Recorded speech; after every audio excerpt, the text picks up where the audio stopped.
Hola, buenas noches, colegas. ¿Cómo están? Gracias por contactarse conmigo en esta noche de viernes. Hoy día viernes de patas. Bueno, voy a comentarles algo de valor razonable y luego venimos con las preguntas y respuestas. Listo, NIF 13, ¿no? Muy bien, estamos aquí en FAS, la Escuela de Contabilidad y de Finanzas, ¿de acuerdo? Bueno, hoy día nos convoca NIF 13. Mire, a ver, colegas que están ahí, que me están escuchando, ustedes que están ahí, miren esta parte de acá abajo. Mira, ahí hay una frase, este dibujito tiene una frase bien interesante, que está hecho en inglés, está escrito en inglés, pero usted, amigo, tradúzcamelo, a ver, tradúzcamelo y póngamelo como mensaje, a ver, tradúzcalo y póngalo como mensaje. ¿Qué significa esa frase? ¿Eh? Hay un contador ahí con su jefe explicándole algunas cosas y le sale esta frasecita, ¿no? Que traducido al castellano significa, y esto me recuerda a grandes escándalos financieros, pues grandes escándalos financieros como Enron, como Lehman Brothers, y ahora el escándalo de Parmalat de Deloitte, y ahora el escándalo de esta empresa alemana. ¿Cómo se llama esta empresa alemana que acaba de tener un escándalo con unos auditores internacionales que nunca se equivocan? Wirecard, exactamente, algo así. Entonces, llamo la atención esto porque justamente el valor razonable, más confiable, más confiable, es un valor razonable que está en el mercado, es decir, un precio cotizado. Oiga, ¿cuál es el precio de una acción que cotiza en la bolsa? Veamos la bolsa y ahí está el precio. Ese es el valor razonable más confiable. Pero cuando ese valor razonable no existe, ahí tenemos que calcular el número, crear el número, o sea, hacer made up. Presta atención acá. Vamos a avanzar con valor razonable. Mira, acá le voy a contar una historia interesante sobre valor razonable. La revolución industrial, que comienza con el siglo, con 1900, hasta el año 1970, más o menos 70 años, durante este plazo, durante esta breve, breve lapso de nuestra historia, predominan las grandes organizaciones y los mercados están en expansión. Mire, algo interesante, el mercado en expansión, cada vez somos más, ya no vivíamos hacinados, comienzan las grandes ciudades a crecer. Entonces, el área clave para las empresas es la producción. Hay que producir y producir porque siempre se vende. El mercado estaba en expansión, siempre se vendía. Entonces, la clave era producir, ¿no? Era el boom de la producción. Pero en los años 70 pasa algo interesante. Los mercados comienzan a saturarse, la producción comienza a ser ya demasiado para para la cantidad de seres humanos que había, ¿no? Entonces ya el asunto de producir se volvía necesario que sea planificado. ¿Por qué? Porque teníamos que hacer el esfuerzo de vender. Vender ganaba peso, ¿de acuerdo? ¿Qué hago produciendo si no vendo, si el mercado está saturado? Y comienzan a aparecer situaciones como, tome nota, obsolescencia programada. ¿Qué significa obsolescencia programada? ¿Ah? Mire, esto es un tema muy interesante. Entonces, el mercado gana peso. En los 70 también nace el marketing, ¿no? Porque, ok, si la idea es vender, ¿qué necesito? Necesito tener buenos vendedores. Entonces, nace como carrera el marketing, ¿no? El marketing se hace una cosa de especialización. Eh, ya habían antes marqueteros, pero acá ya se nace como una profesión hecha y derecha. Otro asunto más sucede en los 70, ¿no? Mira, ya estamos, antes el empresario miraba el área de producción antes de los 70 porque hay que producir porque siempre se vende. Pero una vez que el mercado se satura, ya no solo hay que producir, sino que hay que procurar vender porque la saturación del mercado ordenaba eso, ¿no? Y otro asunto también interesante es que, oiga, estamos haciendo productos, estamos produciendo productos que duran mucho, que duran mucho. ¿Por qué no hacemos productos que no duren? Eso se llama obsolescencia programada. ¿De acuerdo? O sea, ¿qué significa eso? Que los productos que nosotros compramos, los bienes que compramos, se van a valorar tarde o temprano porque están hechos para eso. porque de nada a la economía, al capitalismo, no le interesa un producto que dure para toda la vida. ¿Me dejo entender? Ah. En el 73 sucede algo interesante, la guerra del Yom Kippur. Esta es una guerra que envuelve nuevamente al Medio Oriente, ¿no? Israel, este país que se crea, que los hombres hemos creado, un país inventado después de la Segunda Guerra Mundial en una reunión en la ONU, se creó por votación un país, imagínense, algo impensable. Israel pues nace rodeado de enemigos y desde su nacimiento ha estado siempre en conflicto. En el 73, una coalición armada de países árabes ataca a Israel y desatan una guerra llamada la Guerra del Yom Kippur. Esta guerra del Yom Kippur hace que la coalición de países árabes que producían en ese momento la mayor cantidad de petróleo, decidieran cortarle la producción de crudo, ¿no? El producto terminado del petróleo, cortaron el caño del petróleo a Occidente, es decir, a los aliados de Israel. Entonces, para este lado del mundo no venía petróleo. Y cuando no hay petróleo, pues los precios suben, hay espirales inflacionarias, hay crisis petrolera, ¿de acuerdo? Con una espiral inflacionaria en esos años, tremenda, nunca antes experimentada, pues los valores del mercado, los valores de la realidad, estaban completamente alejados de los valores de la contabilidad. ¿Me dejo entender?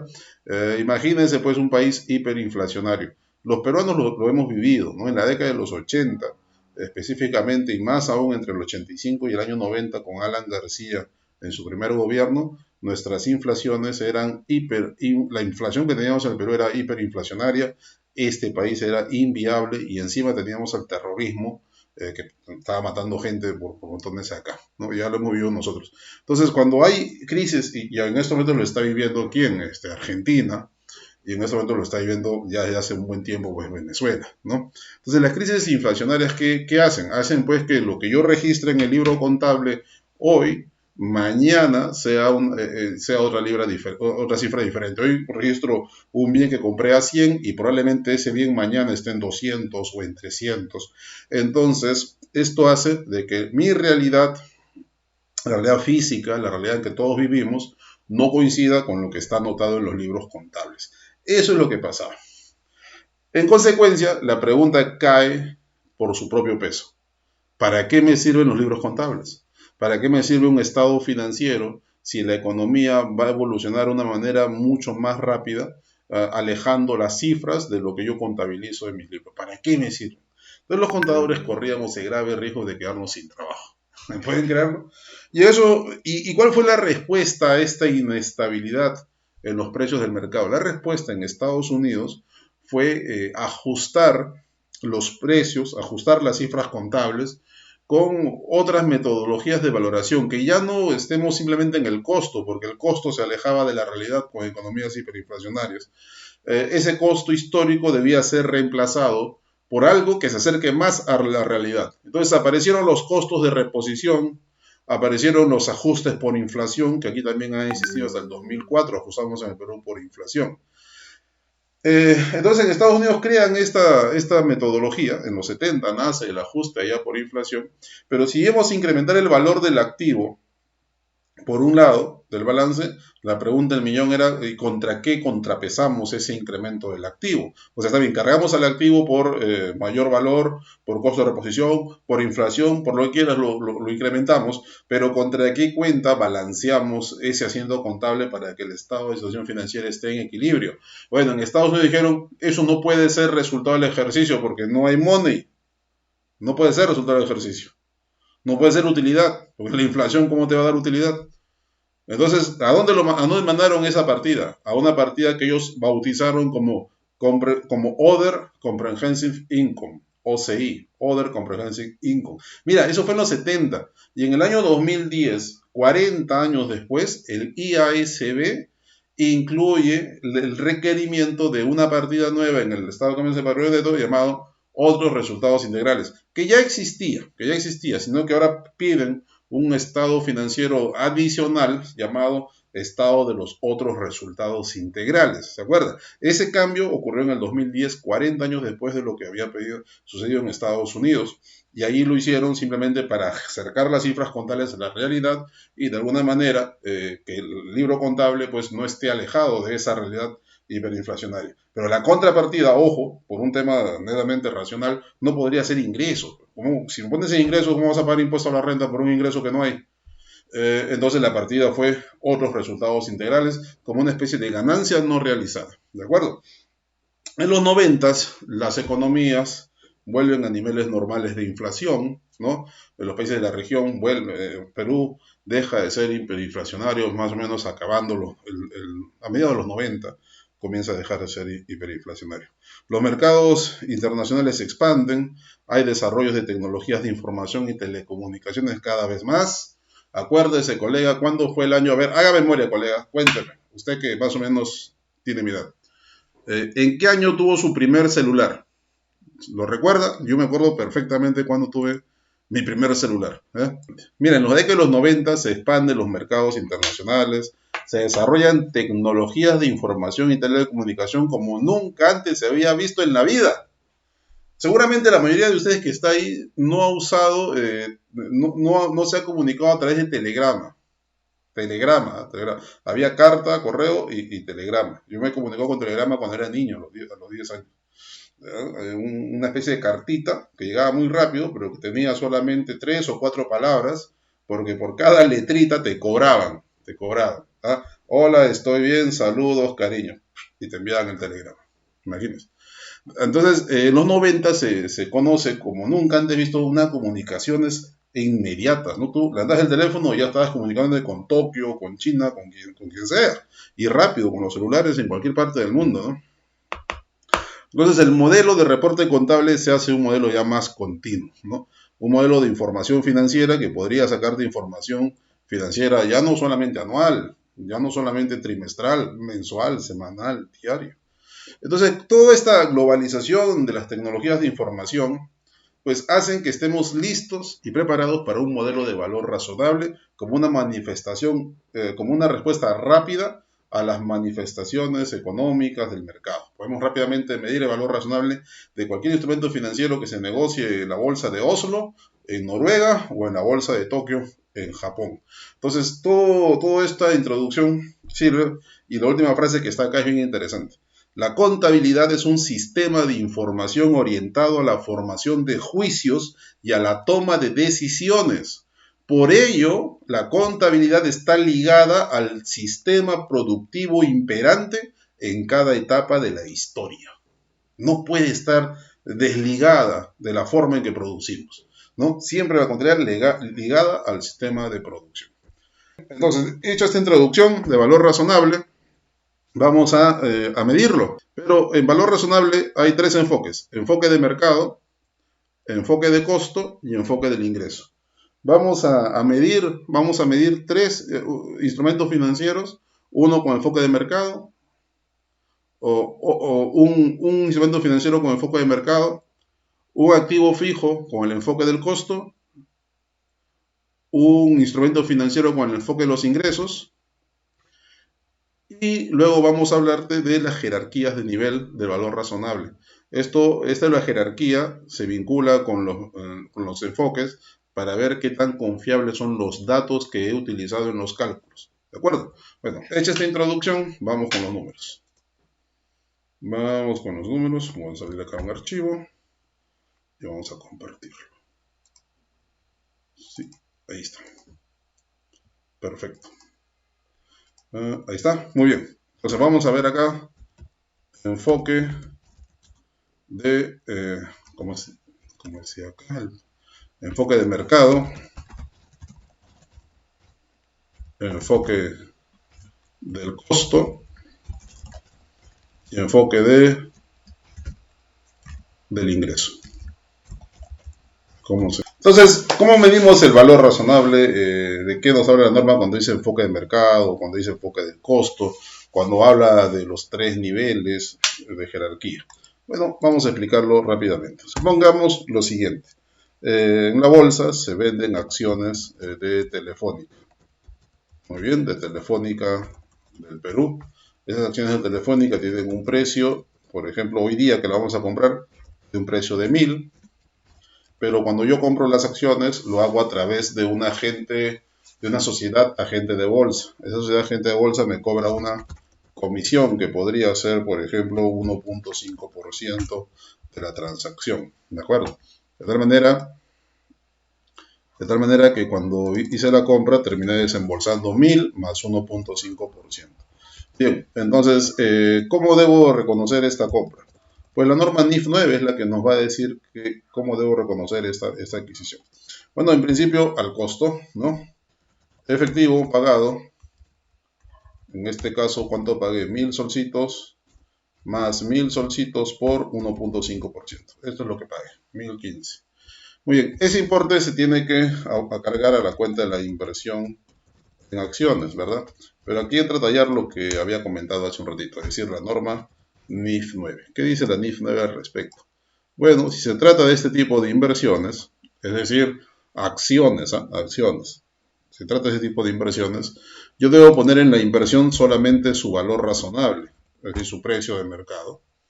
Y como ves, el asiento contable no cuadra. Estos 15 unidades monetarias es un gasto, ¿no?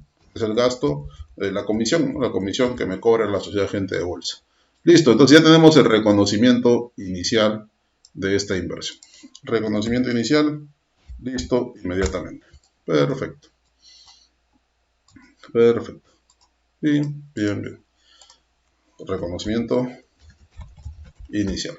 Y luego hacemos el tratamiento posterior. ¿Cómo es el tratamiento posterior? Pues la norma dice, en este caso es una acción cotizada en la bolsa, entonces yo tengo que medirlo a valor razonable. Entonces supongamos que el valor razonable al 31 de diciembre y del XX es 1200. Muy bien, entonces yo voy a incrementar el valor de mi inversión de 1000 a 1200 mediante un abono a la cuenta de resultados, ¿no? Ingreso por medición de valor razonable. Ganancia también le llaman. Vamos a ponerle ganancia o ingreso por medición de valor razonable. Ahí está, listo. Tengo mis dos registros contables. Entonces, mire, ve, aquí, ¿qué cosa he hecho? Pues simplemente en una revelación en notas a los estados financieros voy a decir que esta inversión, cuyo valor en libros va a ser ahora 1200, ¿verdad? Está medido a valor razonable. ¿De acuerdo? Entonces la revelación sería así, ¿no? ¿No? Nota, digamos acá, nota, nota 37, ahí está, nota 37, ¿no? Activos medidos a valor razonable. Entonces ahí en esta nota yo voy a revelar esta información, ¿no? Al 31 de diciembre de 2000XX, ¿no?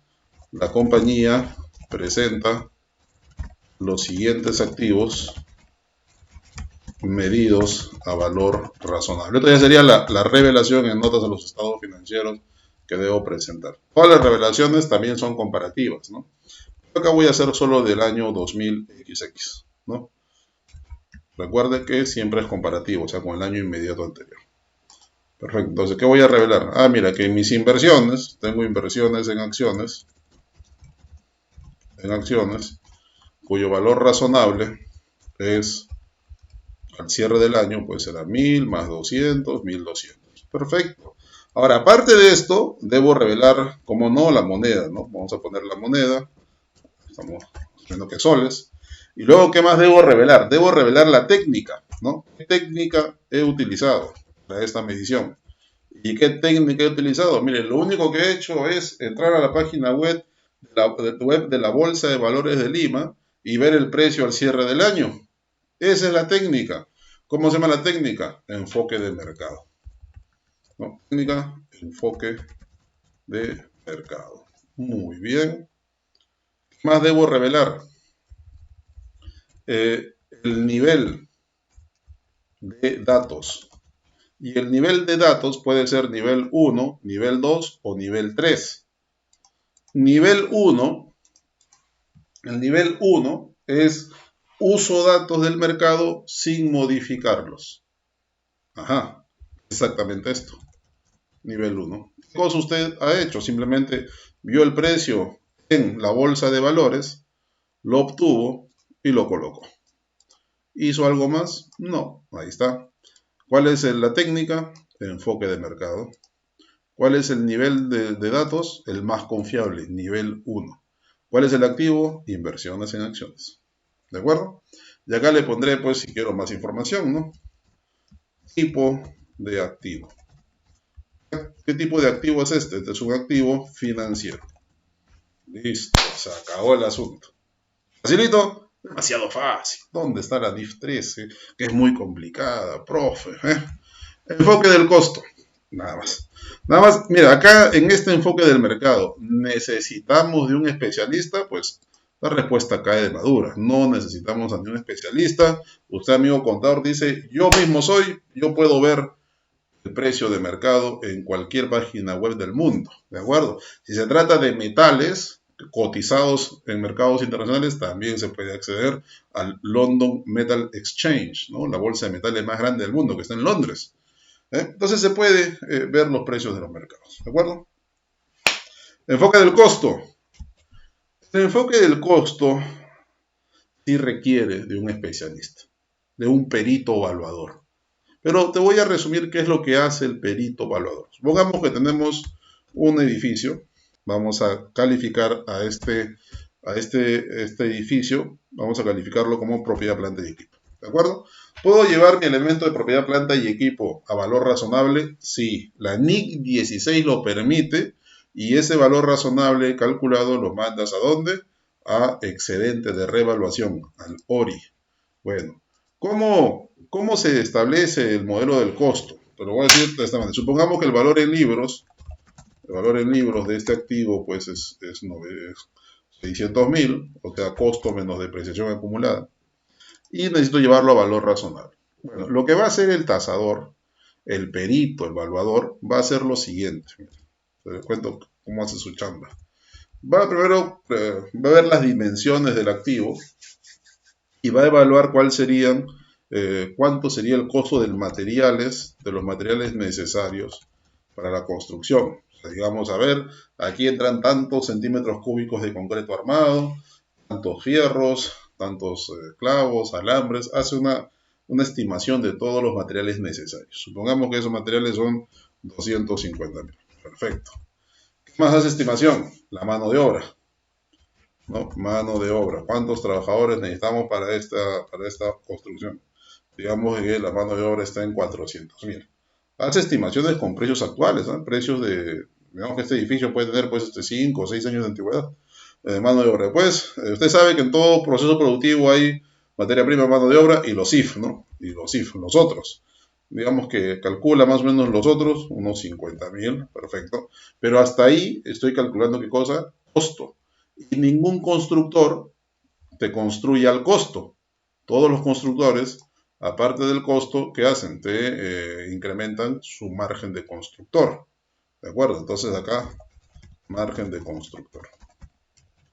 Perfecto. ¿Cuánto será el margen de constructor? Digámosle pues un 25%. ¿Ok? Listo. Por 0.25%. Y ahora sí, tenemos aquí nuestro costo del activo nuevo. Este sería el costo del activo nuevo. Y a eso el perito tasador le va a restar una depreciación técnica. Claro, porque el activo ya está usado. Entonces, no la depreciación contable que está ahí. Una depreciación técnica, ¿no? Digamos que la depreciación técnica tendría que ser el mismo porcentaje que la depreciación contable. Tendría que ser, ¿no?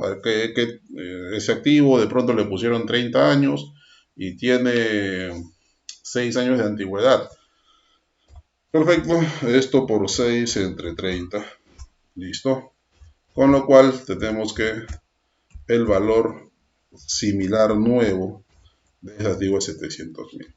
Entonces, este vendría a ser el valor razonable calculado con el enfoque del costo. ¿De acuerdo? Es un costo de reposición. Perfecto, entonces, ¿cómo voy a calcular cómo voy a hacer el asiento contable? pues edificaciones dentro de mi propiedad, planta y equipo contra ORI, ¿no? Porque esto es un excedente de revaluación. Muy bien, ¿cuánto voy a poner acá? 100. Ahí está, 100. No se olviden del impuesto diferido, porque el primer asiento contable genera impuesto diferido, el segundo también genera impuesto diferido. Pero como no estamos hablando de NIC 12, no vamos a tocar. Una vez que hacemos este asiento contable, pues estamos en el enfoque del costo, procedemos a la nota de revelación, ¿no? La nota de revelación que vamos a poner. ¿Qué tipo de activo se llama? Edificio. ¿Qué tipo de activo es? No financiero. Es un activo físico, no es financiero.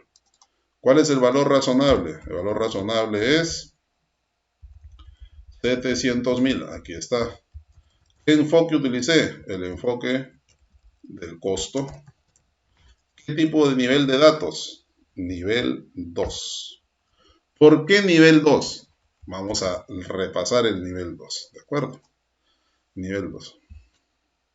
Dice acá, los datos de entrada de nivel 2 son distintos de los precios cotizados en el nivel 1, que son observables para los activos o pasivos directa o indirectamente. ¿De acuerdo? Mire, un dato de nivel 1, la norma dice, son precios cotizados sin ajustar en mercados para activos o pasivos idénticos. Un precio cotizado en un mercado activo proporciona la evidencia más fiable del valor razonable y se utilizará sin ajuste para medir el valor razonable siempre que estén disponibles. Entonces, no es jerarquía nivel 1, porque no es tan confiable como el anterior. Es más, acá lo que hemos hecho inclusive es hacer todo un cálculo que ha hecho el constructor. Sin embargo, los datos que ha utilizado el constructor, ¿ah? Son datos perfectamente verificables en el mercado. Mire, verificables en el mercado. ¿Cuál es el costo de los materiales necesarios? ¿Se puede verificar en el mercado? Sí, es absolutamente verificable. ¿La mano de obra se puede verificar cuánto está el sueldo mínimo? Sí, y también los márgenes están en el mercado. Entonces, no es un precio que tomé de un mercado, pero es un precio, es un valor que he construido con datos que son observables en la realidad. Eso significa que estoy en el nivel 2, ¿de acuerdo? Muy bien. Ahora, estos son inversiones en acciones. Vamos a llamarlo de alguna manera acciones. Aunque esta categoría no existe, suele utilizarse, no existen las normas, pero suele utilizar inversiones negociables para diferenciarlo de inversiones en subsidiarias. Enfoque del ingreso. ¿Qué es el enfoque del ingreso?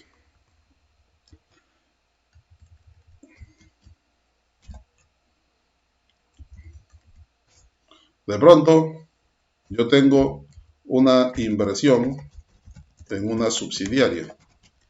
Valor en libros, ¿no? Por ejemplo, puede ser 1.000.000 su valor en libros. Una inversión en una subsidiaria. A ver, 1.000.000, ahí está.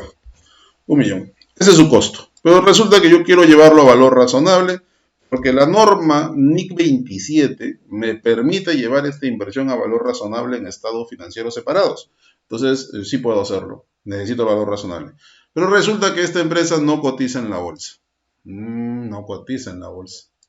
Pero quiero ponerlo a valor razonable, pues Freddy, ¿quién me lo impide? Si la NIC 27 me lo permite, voy a llevarlo a valor razonable. Bueno, sí puedes llevarlo a valor razonable, no hay problema, ¿no? Pero para llevarlo a valor razonable necesitas hacer un trabajito, pues tienes que valorizar esa subsidiaria, ¿ah? Para ver cuánto podría ser su valor razonable. Entonces hay que valorizar a la subsidiaria. Y para valorizar necesito flujos. ¿Cuántos flujos? Normalmente necesito flujos de 5 años, de 6 años. Flujos. ¿Qué es flujos? Oye, ese negocio genera ingresos y también genera gastos y costos. Yo quiero saber cuál es el flujo neto que me va a generar esa empresa en los próximos 5 años. El flujo para el accionista, el que está listo para ser distribuido. Y esto se diferencia de la utilidad, porque la utilidad tiene depreciación, amortización, que no va en este flujo, hay que quitarlo. no hay costos financieros. Básicamente este flujo es la utilidad operativa sin depreciación, sin amortización, pero con impuesto a la renta. ¿De acuerdo? ¿Me dejo entender? Voy a graficarlo acá para que se entienda mejor. Ese flujo es un flujo de operación, es decir, utilidad operativa más depreciación más amortización más gasto financiero y menos impuesto a la renta. Es el flujo de operación. Y también tiene un flujo de inversión. ¿Cuál es el flujo de inversión? El CAPEX. La variación del CAPEX, es decir, las necesidades de inversión en activo fijo. Y hay otra parte de la operación también, que es la variación en el net working capital, ¿no? Este es el flujo que yo necesito. Variación en net working capital o capital de trabajo. Claro, ¿cómo preparo esto? Tengo que proyectar ingresos, gastos y luego hacer estas formulaciones, proyectar estados financieros para tener estos flujos. Bueno, esos flujos los proyecto. Perfecto, muy bien. Supongamos que el flujo acá me da 300.000, acá 310, qué sé yo. Vamos a crear números. Bien. Y el último flujo, vamos a ponerle 320. Perfecto. ¿Qué más necesito? Necesito una tasa de interés que normalmente es la tasa WACC, ¿no? El costo promedio ponderado de capital. Supongamos que ese WACC me sale 8%. Ya tengo los datos para valorizar esta subsidiaria. ¿Cuáles son los datos? Los flujos y la tasa de descuento. Listo. Flujos. Muy bien. ¿Cómo hago la proyección? Mira, te estoy resumiendo en 5 minutos una disciplina que en las maestrías pues te lo enseñan en un mes más o menos. Y tienes razón en hacerlo. Acá yo lo estoy resumiendo muy, muy rápidamente. Estos flujos que yo necesito son en realidad estos. Los flujos para la proyección son los siguientes. Este flujo está bien, está bien, está bien, está bien, está bien. Y este último flujo no es el que necesito. Necesito este flujo. La división del sexto flujo entre la tasa de descuento. A esto se le llama perpetuidad. Y si la empresa va a crecer, dicen que las empresas crecen por lo menos, si es una empresa que tiene horizonte temporal, va a crecer por lo menos al ritmo de la inflación y no puede crecer más allá del PBI del país.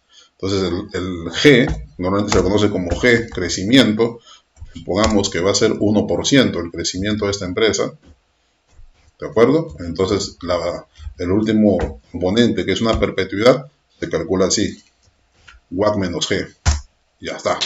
Ahora sí, ya tengo todos los flujos, y con estos flujos traigo a valor presente los flujitos, valor presente.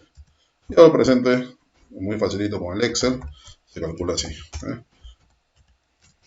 BNA, tasa 8%, todos los flujos, y listo, ya tengo valor presente. Este es el valor presente, que vendría a ser pues el precio al cual yo estaría tentado a negociar esta inversión. ¿De acuerdo? Muy bien. Entonces, ¿cuál sería mi ajuste? Estamos hablando de ajuste, de un tratamiento posterior. Yo podría llevar estas inversiones en subsidiarias, ¿no? En subsidiarias, de mi estado financiero separado a valor razonable, porque me lo permite la NI 27. Ahí está, contra una ganancia por medición de valor razonable. Perfecto. No se olviden de los impuestos diferidos. Bien, ahora ya tengo esta medición de valor razonable. Lo voy a poner por acá. Inversiones en subsidiarias.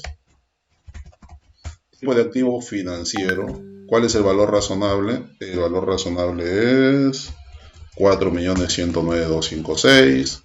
¿Cuál es la técnica utilizada? El enfoque de los ingresos.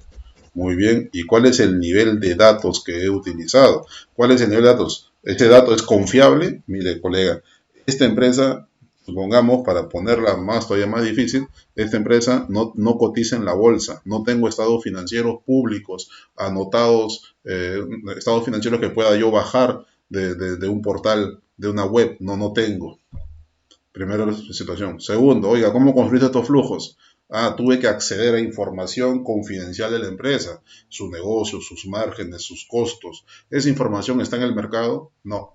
¿Lo puedo corroborar? No. Tengo que creer en ese estado financiero y en la firma del auditor. Son datos que no están visibles en el mercado. Por esa razón, a estos datos se le ha puesto datos de nivel 3, el de menos confianza.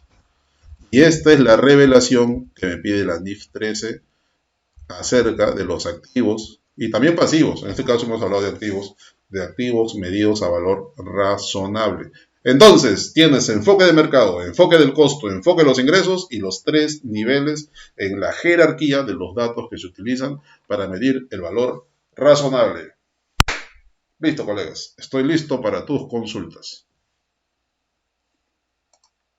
Vamos a ver las consultas. Muy bien, gracias por escucharme. Ahora sí, estoy atento a escuchar a todos ustedes. Si es que tienes alguna consulta y quieres hablar, me levantas la manito y te activo el micrófono. Listo.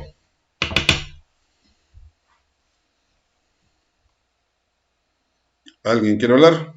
Mientras les cuento un chistecito. Ahí está. A ver. ¿Nadie? ¿Todo está claro? Esta amiga Sayenka de Ecuador. Úrsula Rabanal, Sergio Samuel, Sebastián Lucano, Roxana Espinosa, Rosmel Quispe, Roberto Marchena, Roberto Yajaruna, Ramiro Ayala, Miguel Sevilla, Meribet, que no se pierde ninguna de nuestras transmisiones, Mercedes, María Rebasa, Luz, Luis, hay dos Luis Quispe, Luis Ángel, Loli, hace tiempo que no me escribes, Loli, te has olvidado de mí. Saludos hasta Costa Rica, pura vida. Laura Pernia, Kevin Huanca, Karen Morillo, José Luis Mendoza, Janet Flores, Jamer Díaz, Jaime Marín, Iván Saca, Hugo Ali, Henry Falconi, mi amigo Gustavo Zapata, que está en los Estados Unidos en pleno confinamiento. Bueno, ¿alguna consulta, colegas? Claro, el último enfoque, que es del valor presente de los flujos de efectivos, es netamente finanzas corporativas. Se utiliza en lo que es valoración de empresas y por ende estoy valorizando el patrimonio de la empresa. Obviamente yo he resumido aquí una disciplina que es bastante más abundante en teoría, en conocimiento, ¿no?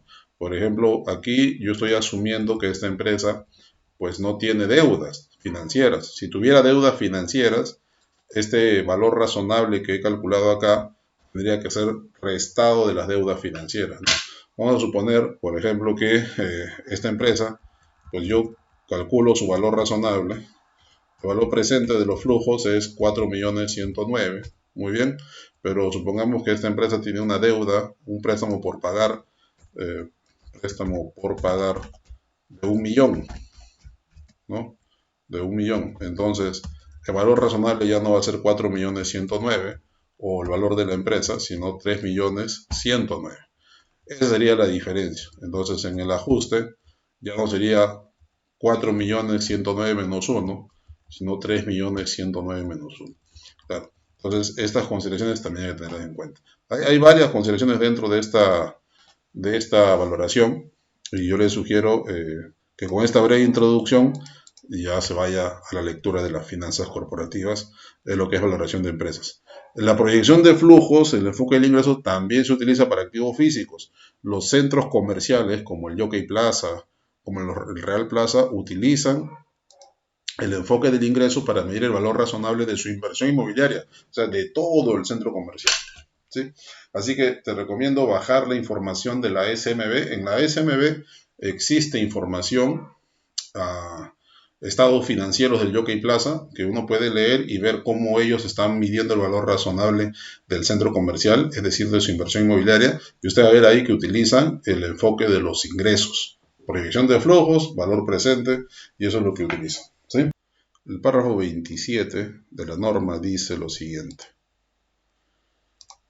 Una medición del valor razonable de un activo no financiero. Mira, una medición de valor razonable de un activo no financiero sería un activo fijo, por ejemplo.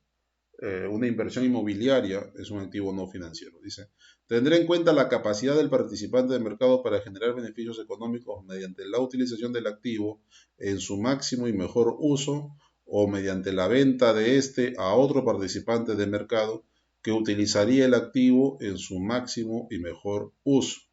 O sea, ¿cuál es el máximo y mejor uso de un activo? Dice, el máximo y mejor uso de un activo no financiero tendrá en cuenta la utilización del activo que es físicamente posible, legalmente permisible y financieramente factible de la forma siguiente. Dos puntos. A. Un uso que es físicamente posible tendrá en cuenta las características físicas del activo que los participantes del mercado tendrían en cuenta al fijar el precio del activo, por ejemplo, localización o dimensión de una propiedad. Un uso que es legalmente permisible tendrá en cuenta las restricciones legales de utilización del activo que los participantes del mercado tendrían en cuenta al fijar el precio del activo, por ejemplo, regulaciones de zonas aplicables a la propiedad. Un uso que es financieramente factible tendrá en cuenta si una utilización del activo es físicamente posible y legalmente permisible, genera un ingreso y flujos de efectivo adecuados, teniendo en cuenta los costos de conversión del activo para esa finalidad, para producir una rentabilidad de la inversión que los participantes del mercado requerirían de una inversión en ese activo destinado o uso. Y que el máximo y mejor uso se determinará a partir de la perspectiva de los participantes del mercado, incluso si la entidad pretende un uso distinto.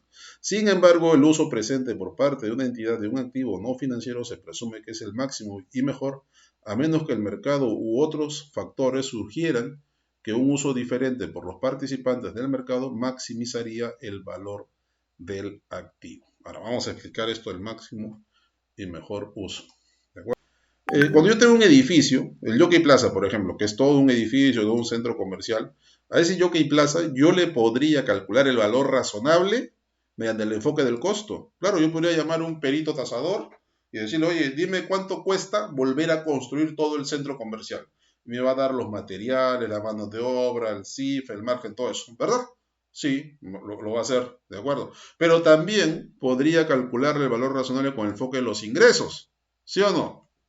Pregunta, colegas, ¿cuál de los dos enfoques, el ingreso o el costo, me va a dar a mí el mayor valor razonable? Respondan ya, por favor. ¿Cuál de los dos me va a dar el mayor valor? ¿El costo, el enfoque del costo o el enfoque de los ingresos? ¿Qué opina usted?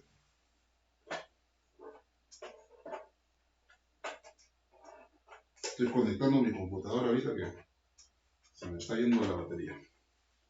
Pero igual, responda por favor. ¿Qué enfoque utilizaría usted? ¿El enfoque del costo o el enfoque del ingreso? A ver, vamos a ver las respuestas.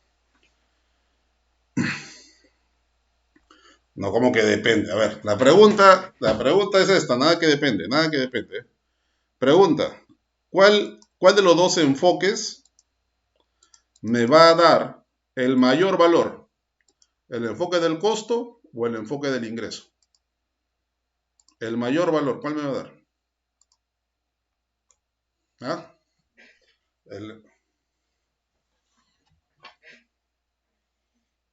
¿Mm?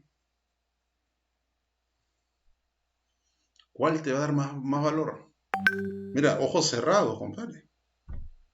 El ingreso. Aquí no hay depende. El enfoque del ingreso me da mayor valor. ¿De acuerdo? Ahora, el asunto es, mire, ¿y por qué el ingreso me da mayor valor? Porque yo pongo los flujos que genera este centro comercial, que son un montón de plata, los traigo a valor presente y eso me da un montón, me da plata hasta para construir 100 centros comerciales. El enfoque del ingreso me da el mayor valor. Ahora, En eso estoy maximizando, estoy haciendo uso, según lo que dice la NIF 13, del máximo valor en su mejor uso del activo. Ahora preguntémonos, ¿hay alguna restricción legal para que yo utilice de esa manera el activo? O sea, para que yo arriende tiendas en un centro comercial, ninguna. Entonces puedo utilizarlo, pero por supuesto, puedes utilizarlo. Es el mejor uso, es legalmente posible, es financieramente factible, por lo tanto lo puedo utilizar. También puedo utilizar el costo, pero no es el mejor uso, pues, no es el mejor uso. Si lo usara como oficinas administrativas, no, pero no, es un centro comercial que es como una especie de organismo vivo que genera flujos todo el tiempo. El mejor uso, el que maximiza el ingreso de valor razonable y encima es legalmente posible y financieramente también es factible. Ahora, vamos a cambiar de la pregunta, ¿de acuerdo? Mire, eh, a, una, a una maquinaria, a una maquinaria, ¿le puedo aplicar el enfoque del ingreso? ¿Sí o no? Mire, de poderlo, lo puedo hacer. Es decir, el modelo de flujos descontados es fácil de aplicar. ¿Qué flujos me genera la máquina? ¿Qué costos me genera la máquina? Valor presente y ya. Y le aplico mi enfoque del ingreso. Pero pregunta, ¿es razonable? ¿Es financieramente factible? ¿Le puedes aplicar valor presente de flujos descontados a una maquinaria? ¿Sí o no? Dígamelo ya, ¿sí o no? ¿Por qué no? Esa es la pregunta. ¿Por qué no? ¿Eh? Mire, la vez pasada, escúchame. Este es su estimado, espero que sea su estimado profesorcito. Una vez me nombraron jurado de un evento donde iban a presentar trabajos técnicos. Entonces, la comisión organizadora, yo le dije, mira, yo no quiero ser jurado. Pero me dijo, pero profe, ¿por qué no? Por favor, ayúdenos, sea jurado. Y contra mi voluntad, me hicieron jurado. Pues va un colega, una colega fue una chica, me acuerdo. La verdad, su CV, su hoja de vida era impresionante. 2 maestrías, diplomados por todo lado. De verdad era impresionante su hoja de vida. Y trabajaba en una empresa muy importante del sector energético. Entonces ya había hecho un trabajo acerca de cómo se debe medir el valor razonable de los activos fijos para una adecuación a NIF. Ese era su trabajo. Y lo presenta y todo, ¿no? Y ella llega a la conclusión de que deberían valorizar esos activos fijos con el enfoque de los flujos descontados. Esa fue su conclusión. Entonces yo le pregunto, ya para evaluar su trabajo, le pregunto, ¿por qué usted llega a esa conclusión? Me dice. Le digo, me dice, porque es el método que maximiza el flujo. Y la norma NIF 13 dice que maximiza el flujo, ese es el método que debo utilizar. Cosa que es verdad, la norma lo dice. Si yo puedo medir un activo, el valor razonable de un activo bajo 3 métodos, porque los 3 se puede aplicar, la norma te dice utiliza el que maximiza el valor razonable. Entonces la colega leyó eso y puso flujo descontado. Pero también es cierto que la norma dice que sea financieramente factible. Es decir, que alguien te va a pagar por ese activo, ese cálculo que has hecho, ese valor de flujos descontados. ¿Me dejo entender? Entonces vamos por partes. Me acuerdo claramente que le pregunté esto. Mire, señorita, supongamos lo siguiente, le digo. Supongamos que yo tengo un restaurante, ¿no? Y en ese restaurante tengo una cocina industrial, ¿de acuerdo? Al frente mío hay otro restaurante, pero este restaurante es del chef más conocido del Perú y creo que también de fama mundial, Gastón Acurio. Y él tiene un restaurante al frente mío con una cocina idéntica a la mía, industrial, y con antigüedad exactamente igual a la mía. ¿De acuerdo? Ahí está. Si yo le aplico flujos descontados a mi cocina, en mi restaurante, y luego le aplico flujos descontados al restaurante de Gastón Acurio, de esta estrella de la cocina peruana, Mire, si hacemos flujos descontados para los dos, ¿cuál cocina vale más? ¿Cuál cocina vale más? Responda ya. Responde una vez. ¿Cuál cocina va a tener mayor valor? Dígame. Obvio que Gastón. Ahí está. Mi restaurante, pequeño, sin gente, cobro poco. El de Gastón, llenecito, un lomo saltado a 50 soles, pero con 3 pedacitos de carne. Ah, pero mira cómo genera flujos, ¿no? Y miren, y es la misma cocina. O sea, no digo, la técnica es aplicable a cualquier activo, pero también tienes que aplicarle pues la razonabilidad del mercado. ¿Quién? Claro, de pronto la cocina de Gastón la valorizo con flujos descontados y sale un valor de $1.000.000. ¿Quién va a comprar una cocina industrial en $1.000.000? A ver, dígame usted, ¿es financieramente factible? ¿Sí o no?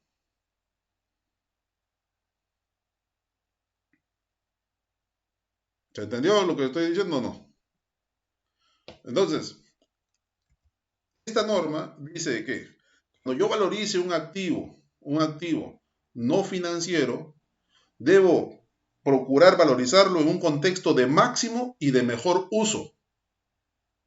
Ok, ese activo es una oficina, lo puedo arrendar, ¿cuál es el máximo mejor uso? Pero ese máximo mejor uso debe ser físicamente posible, legalmente permisible y financieramente factible. Entonces, ¿quién me va a comprar a mí una cocina? Para evaluarlo si es financieramente factible a través de flujos descontados. Cuando esa cocina voy a una tienda que venden cocinas y me lo venden a un precio sustantivamente menor. ¿Me dejo entender? Ese es el asunto de la norma. A ver, alguien me levantó la mano por ahí. Daniela, creo. Daniela, ¿quieres hablar?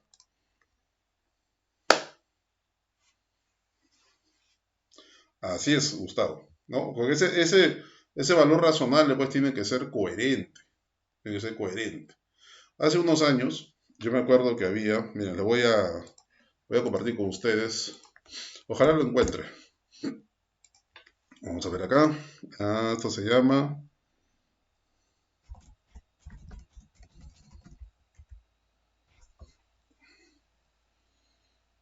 Ujú.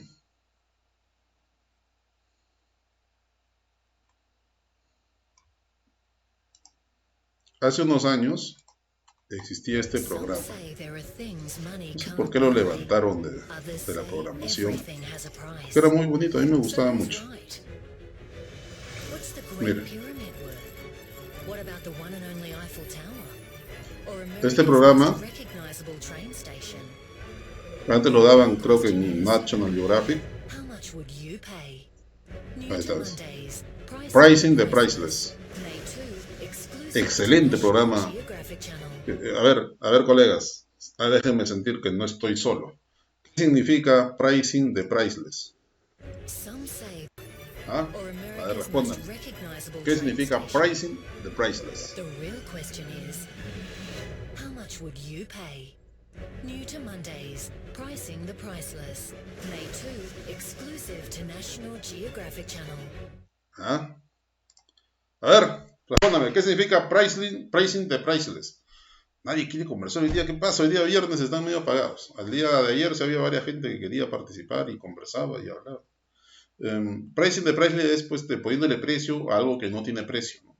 Pricing, preciando podría ser, es lo que no tiene precio, ¿no?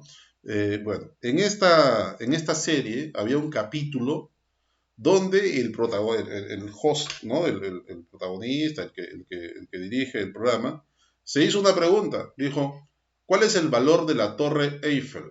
¿Ah? ¿Cuál es el valor de la Torre Eiffel? Esa torre, ¿ah? Que hemos visto en las películas, o que de pronto ya fuiste a París y te has paseado por ahí. La Torre Eiffel. ¿Cuánto vale la Torre Eiffel? ¿Puedes creerlo? Ahí está, la Torre Eiffel. Y en un programita de la Torre Eiffel, ahí está, te lo estoy poniendo ahí para que, ¿ah? Para que la veas. Está con tu champancito. Perfecto. Bien, la pregunta que se hacía este host, ¿no? El protagonista del programa, era ¿cuánto es el valor de la Torre Eiffel, la que tú ves ahí? ¿De acuerdo? Entonces él, mire, él, ¿saben lo que hace? Va donde un ingeniero y le pregunta, oiga, ¿cuánto es el precio de la Torre Eiffel? Le pregunta el ingeniero. El ingeniero dice, bien, acepto el reto, voy a darte el precio de la Torre Eiffel. No, el precio no, ¿cuánto vale? ¿Cuál es el valor de la Torre Eiffel? Entonces el ingeniero dijo, ok, entró a internet y comenzó a buscar datos de la Torre Eiffel y se enteró de la cantidad de metal, de hierro fundido que se ha utilizado en la construcción de la torre. También se averiguó la cantidad de remaches que se habían puesto para armar la Torre Eiffel, se ha armado como un Lego la Torre Eiffel. También se averiguó la cantidad de horas hombre que se utilizaron para su construcción a inicios de siglo. ¿De acuerdo? Listo. También averiguó sobre la cantidad de pintura que necesita para pintarla. ¿Sí? Muy bien, muy bien, muy bien. Y con todo eso sumó ingredientes, ¿no? Hierro, mano de obra, otros, ¿no? Margen de constructor, sumó y sacó un valor. Pregunta, colegas, ¿qué enfoque utilizó este señor? ¿Qué enfoque utilizó? A ver si ha entendido, si ha entendido, perfecto, el enfoque del costo. Muy bien, muy bien. Y le dio una millonada, pues como 300 millones de euros, más o menos. Así le salió. Esto salió en este programita, interesante. Luego, el protagonista se fue a Wall Street a contactar con un financiero, con un ingeniero, ya no ingeniero de casco blanco y de wincha y de botas con punta de metal, no, no, no. Fue a un ingeniero financiero, ¿no? De estos que están en Wall Street negociando en la bolsa, viendo tendencias, índices de mercado, y a él le pregunta, oiga, ¿cuál es el valor de la Torre Eiffel? Le dice. Y este señor, que nunca en su vida de pronto ha agarrado un martillo o un clavo, se sienta en su escritorio, abre la laptop y dice, a ver, repítame la pregunta, ¿cuánto vale la Torre Eiffel? Bien, bien, dice. Bueno, comienza a buscar datos en internet sobre la Torre Eiffel, pero no busca datos acerca de su construcción. No, busca datos acerca de la cantidad de turistas que se sube a la Torre Eiffel todos los años. ¿Puedes creerlo? En esos tiempos estaba más o menos en 6 millones de turistas al año subiendo a la Torre Eiffel. Quería ese dato. También quería saber cuál es el precio de entrada a la Torre Eiffel. También quería saber cuánto cuesta el mantenimiento anual de la torre. Esa torre utiliza energía eléctrica, tiene ascensores en el interior, ¿de acuerdo? Todo eso tiene un costo de operación. Y adicionalmente, cada 4 años vuelven a pintar la estructura para protegerla de la corrosión. Entonces, todos esos costos los comienza a juntar en un Excel, ingresos, costos, gastos, ¿verdad? Y pone las columnas del Excel hasta el infinito, porque esa torre va a estar ahí de pie hasta que se abra el cielo y suenen las 7 trompetas del apocalipsis. Y toda esa seguida de flujos lo trae a valor presente con una tasa de descuento de mercado y nos saca un valor razonable. Pregunta, ¿qué enfoque utilizó el Yuppie de Wall Street? Ingresos. Perfecto, perfecto. Ahora, ¿cómo será el ingreso del Yuppie de Wall Street frente al ingreso del ingeniero? ¿Mayor o menor?